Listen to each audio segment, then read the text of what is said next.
ఎక్కడికి రా చెప్తాను. వాళ్ళు నాకు సైడ్ కొడుతున్నారు. వాళ్ళలో ఎవరన్నా నీకు నచ్చాడా? మరెందుకు అనుకుంటావు? వాళ్ళకి నేను నచ్చానో లేదో చూద్దామని.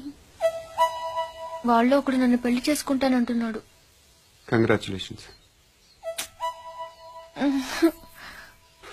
ఇప్పుడు నేనేం చేయాలి? మొన్న అబ్బుజ్జి గారిని కొట్టావుగా, అలా కొట్టు.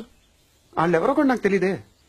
ఆ సిగరెట్ కాల్చేవాడి పేరు అంజి, పక్కనున్నవాడు నల్ల సీను, ఆ బొండంగాడి పేరు సుబ్బు. ఏంటి నన్ను చూస్తావు? ఇప్పుడు వాళ్ళెవరో తెలిసింది కదా, వెళ్ళి కొట్టు.